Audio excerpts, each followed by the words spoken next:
Энэ твгийн мэдээ танд хүрч байна. Давны хам шинжтэй төрсөн ч бууж өгөлгүй өөрийгөө сарин тусгай Олимпиас 4-р байр хүртэж үеийнхний түүчэлэн яваа Ган мөрөнгийн Үлзий Батыг бид онцолж байна. Мөн хүүгийнхээ төлөө бүхнээ зориулан зүтгэдэг түүний ээж Ган мөрөнгийн мэдээллийг одоо та бүхэнд хүргэж байна.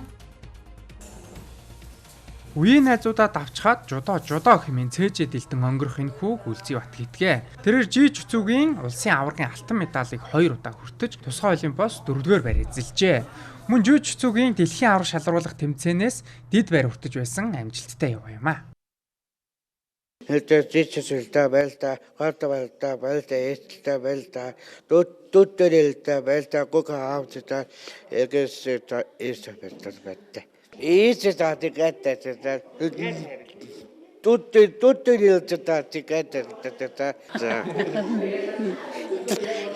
сайн нөгөө яг ийштэй хайртай үдшмэл байнга тэтгэлтэй. Үлзий Батын хамгийн хайртай хүн нь түүний ээж. Тэрээр ээжийнхээ гар шалбарсан төдийд үлээж өгч ханаа төрсөн үед нь эм тариг нь бэлдэх зэргээр хайр халамжаа хамгийн ихээр илэрхийлдэг. Анх Үлзий Батыг тээж байх үед эмч нар төрөхөд хүндрэлтэй байж болзошгүй хэмээн анхааруулж байжээ. Харин Ганган мөрөн өнөөдөр хүүгээ тамирчин болж амжилт гарган явааг харах үнэхээр баяртай байгаа гэдгээ хэлсэн юм а.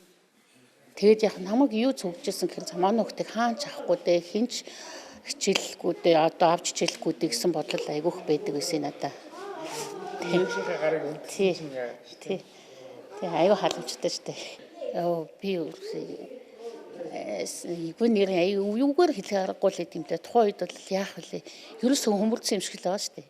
Тэгэл одоо ер нь л ингээд тэр анхны эмчийн хэлсэн тэр үгээр бол за ерөөс ямар чадваргүй тэгэл айгүй эвгүйгээр төсөөлөгдсөн байхгүй надад. Тэгтэл одоо яг өөр халамжлуулж явж байгаа хүүгээрээ. Ганган мөрөн Үлзий Бат хоёрыг гадуур явж байхад хүмүүс эргэж харах нь нэлбэг байжээ. Эхэндээ ийм хандлага төвхтэй санагддаг байсан ч одоо тохоо болсон байна. Харин ч орчин үед даавны хам шинжийн талаар иргэдийн ойлголт нэмэгдэж хүлээн авах хандлага сайжирч байгааг онцолсон юм а. Мөн Ганган мөрөн хүүгээ хамгийн жаргалтай байлгахыг чухал тооцдог байна. Үн тэрээр намайг сонгож жаргах гэж ирсэн хүн үлдсэн бүх амьдралаа түүнийхээ сайн сайхны төлөө зориулна хэмээн хайр дүрэн өгүүлсэн юм а.